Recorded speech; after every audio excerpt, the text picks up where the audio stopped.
नमस्कार, फाइटर समाचार में आपका स्वागत है। पेश आज 3 अप्रैल दोपहर 1 बजे राजस्थान की खास खबरें। उदयपुर जिले में सीनियर टीचर भर्ती पेपर लीक मामले में वांटेड 1 लाख का इनामी आरोपी अनिल उर्फ शेर सिंह मीना की गर्लफ्रेंड अनीता मीना को उदयपुर पुलिस ने गिरफ्तार कर लिया। अनीता जयपुर में सी स्कीम स्थित स्टेट बैंक ऑफ इंडिया की ब्रांच में बतौर डिप्टी मैनेजर कार्यरत है।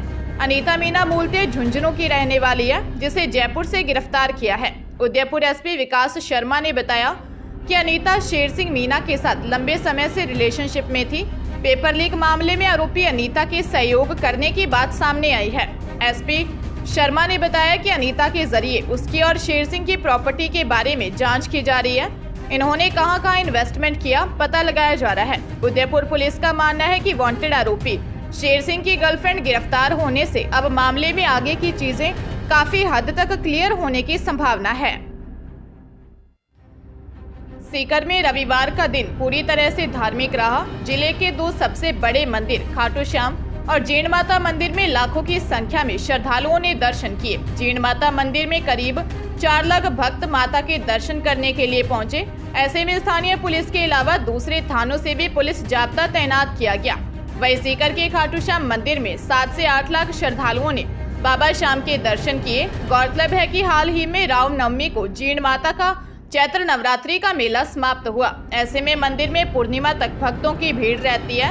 वहीं खाटू श्याम मंदिर में द्वादशी और संडे का दिन दोनों साथ होने पर लाखों की संख्या में भक्त दर्शन करने के लिए पहुंचे।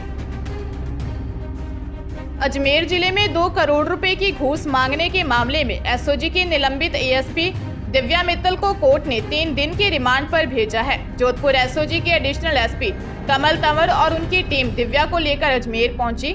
अजमेर के लोहाखान सिविल लाइंस स्थित जज गौरव गरवा ने निवास पर उसे पेश किया गया। इसके बाद जज के घर ले जाया गया। एसओजी ने 5 दिन का रिमांड मांगा था, 3 दिन की रिमांड दी गई है। एडिशनल एसपी तंवर ने बताया कि दिव्या मित्तल को जयपुर ले जाकर पूछताछ की जाएगी। सूत्रों की माने तो दिव्या की रिमांड के दौरान जयपुर मुख्यालय में दिव्या से मुकदमों से संबंधित कई पूछताछ होगी। माना जा रहा है कि मुकदमे में पूर्व में जांच अधिकारी रहे तत्कालीन क्लॉक टावर थाना प्रभारी दिनेश कुमावत, एसओजी के सीआई भूराराम खिलेरी से भी पूछताछ की जा सकती है। इसके बाद कई खुलासे होने की उम्मीद है। बीजेपी ने राजेंद्र राठौड़ को अपना नेता प्रतिपक्ष बना दिया है। बीजेपी के नव नियुक्त प्रदेश अध्यक्ष सीपी जोशी, पार्टी पदाधिकारियों और विधायकों की बीजेपी मुख्यालय में बैठक के बाद शाम करीब 4:30 बजे इसकी घोषणा की गई। सतीश पूनिया को उपनेता प्रतिपक्ष बनाया गया। राजेंद्र राठौड़ ने कहा, मेरे जैसे जमीनी कार्यकर्ता को भाजपा विधायक दल का नेता चुना गया है, नई जिम्मेदारी सौंपी है। इस दौरान वसुंधरा राजे, सतीश पूनिया और गजेंद्र सिंह शेखावत समेत पार्टी के बड़े नेता मौजूद रहे। इससे पहले विधायक दल की बैठक के दौरान पूर्व विधानसभा अध्यक्ष कैलाश मेघवाल नाराज होकर चले गए। हालांकि वरिष्ठ नेताओं के समझाने के बाद वे लौट आए। चूरू से आए राजेंद्र राठौड़ के समर्थकों ने प्रदेश भाजपा कार्यालय में जमकर नारेबाजी भी की। बांसवाड़ा में रिश्ते शर्मसार कर देने वाला मामला सामने आया है। यहाँ एक पिता ने अपनी नाबालिग बेटी का रेप किया। पीड़िता ने खुद के साथ हुए रेप की जानकारी मां को बताई। इसके बाद पुलिस थाने में पीड़िता के चाचा ने शिकायत दर्ज करवाई है। पुलिस ने आरोपी पिता को गिरफ्तार कर लिया। रिपोर्ट के मुताबिक 14 साल की पीड़िता अपने खेत पर घास काट रही थी।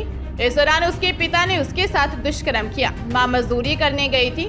जब रात को मां घर पहुंची तो पिता की सहवानियत के बारे में जानकारी दी। पिता नाबालिग बेटी को छोड़कर मौके से भाग गया। पीड़िता का मेडिकल करवाया जा रहा है। अब मेडिकल रिपोर्ट आने के बाद ही मामले का खुलासा होगा। पुलिस कार्रवाई में जुटी है। बीकानेर जिले में इंदिरा गांधी नहर की कंवरसेन लिफ्ट में युवक और युवती के शव मिले हैं। युवक अर्जनसर का रहने वाला है, जबकि युवती राजेसर थाने के सिंगरासर गांव की रहने वाली है। दोनों की शिनाख्त कर ली गई है और शव को पोस्टमार्टम के लिए मोर्चरी में रखा गया है। प्रथम दृष्टया ये मामला प्रेम प्रसंग का प्रतीत हो रहा है, लेकिन पुलिस ने अब तक पुष्टि नहीं की है। जानकारी के अनुसार अर्जनसर निवासी कुलदीप का शव मिला है। कुलदीप के पिता ने पुलिस को बताया कि उनका बेटा सुबह घर से कोई काम से निकला था। रास्ते में पानी पीने के लिए नहर में रुका, लेकिन पैर फिसलने के कारण नहर में गिर गया। उधर लड़की राजेसर गांव से सिंगरासर की रहने वाली थी। सूरतगढ़ तहसील के इस गांव की लड़की के परिजनों ने 31 मार्च को ही थाने में गुमशुदगी दर्ज करवाई थी कि लड़की लापता है और खोजबीन करने के बाद भी नहीं मिली है। पुलिस ने गुमशुदगी दर्ज करके छानबीन की तो लेकिन अब तक उसका शव नहर में मिला है। दोनों शव पास पास में थे। महाजन पुलिस मामले में छानबीन कर रही है। उदयपुर संभाग के 6 जिलों में आपराधिक गैंगवार और इन गैंग से जुड़े करीब 2144 अपराधियों को गिरफ्तार किया गया है। संभाग के सभी 6 जिलों में से 2081 ठिकानों पर करीब 2994 पुलिस जवानों और अधिकारियों ने दबिश देकर यह कार्रवाई की। इनसे 127 दुपहिया और चपहिया वाहन भी जब्त किए गए हैं। ये वो ठिकाने थे जहां ये इन अपराधियों का निवास था या इनके छिपने का ठिकाना था। पुलिस आईजी अजय पाल लांबा ने बताया कि ऑपरेशन क्लीन बोल्ट के तहत दबिश के दौरान उन अपराधियों को टारगेट किया गया जो संगठित गिरोह से जुड़े हैं या फिर उन गिरोह के लीडर हैं, साथ ही जिन्होंने समाज में खौफ पैदा किया हुआ था। संभाग के उदयपुर, चित्तौड़गढ़, बांसवाड़ा, डूंगरपुर, राजसमंद और प्रतापगढ़ में यह कार्रवाई की गई। भरतपुर की कैथवाड़ा थाना पुलिस ने एक ऐसे ठग को गिरफ्तार किया है जो होटल में रूम बुक करने के नाम पर ठगी किया करता था। आरोपी ने होटल के नाम से सोशल मीडिया पर अकाउंट बनाया हुआ था।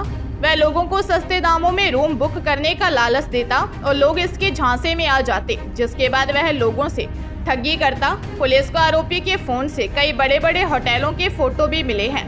थानाधिकारी को सूचना मिली कि रईस निवासी धोदौर नागल के पास वाले रास्ते निकल कर जाने वाला है, उसके पास चोरी की बाइक है। पुलिस ने तुरंत मुखबिर के बताई जगह पर नाकाबंदी कर दी। वहां पर एक बाइक बिना नंबर की आती हुई दिखाई दी। आरोपी पुलिस को देख बाइक को भगाने लगा, जिसे पुलिस कर्मियों ने घेराबंदी करके पकड़ लिया। फिलहाल पुलिस आरोपी से पूछताछ कर रही है। हरियाणा के हिसार में प्राइवेट स्कूल की छात्रा को ब्लैकमेल कर एक लड़के ने सोने के आभूषण और पैसे लूट लिए।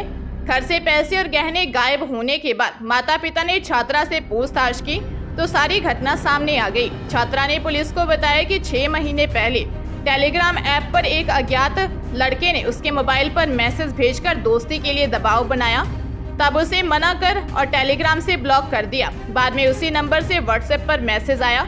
आरोपी ने उसे मिलने बुलाया और नहीं आने पर फोटो एडिट कर वायरल करने की धमकी दी। आरोपी ने पैसे की डिमांड की, जिसके बाद छात्रा ने अपने घर के पीछे खाली प्लॉट में लड़की की डिमांड के अनुसार 75,000 रुपए फेंक दिए। इसके बाद आरोपी ने और डिमांड की तो छात्रा ने अपनी मां के सोने की चेन, 6 अंगूठी, 1 लॉकेट, ब्रेसलेट व कानों के टॉप्स भी घर के पीछे फेंक दिए। 17 मार्च को लड़के ने उसकी एक फोटो एडिटिंग कर भेजी और 1 लाख रुपए की डिमांड की। इसके बाद लड़के के कहे अनुसार बालसमंद रोड पर एक खाली प्लॉट में पैसे फेंक दिए। थाना सिविल लाइन पुलिस मामले की जांच कर रही है। जयपुर जिले में SC/ST महापंचायत में मंत्रियों के बोलने को लेकर विवाद हो गया। विवाद की शुरुआत आपदा राहत मंत्री गोविंद मेघवाल के भाषण से हुई। मेघवाल ने जैसे ही भाषण शुरू किया तो आयोजकों ने उन्हें 2 मिनट में भाषण खत्म करने को कहा। बीच में टोकने पर मंत्री मेघवाल नाराज हो गए और कहा कि आप भाषण खत्म हो समझिए, जब बात ही पूरी नहीं रख सकते तो फिर मतलब ही क्या है। मेघवाल नाराज होकर मंच से नीचे उतरे और कार्यक्रम छोड़कर चले गए। इस दौरान नारेबाजी हो गई। मेघवाल के महापंचायत छोड़ने के बाद मंत्री ममता भूपेश, भजनलाल जाटव, टीकाराम जूली भी कार्यक्रम से चले गए। मंत्रियों के मंच छोड़ते ही वहां कार्यकर्ता भिड़ गए। SC/ST समुदाय की 22 पेंडिंग मांगों को लेकर जयपुर के मानसरोवर ग्राउंड में रविवार को महापंचायत थी। विधानसभा चुनावों से पहले SC/ST ने पेंडिंग मांगों को लेकर केंद्र और राज्य सरकार के खिलाफ मोर्चा खोल दिया है।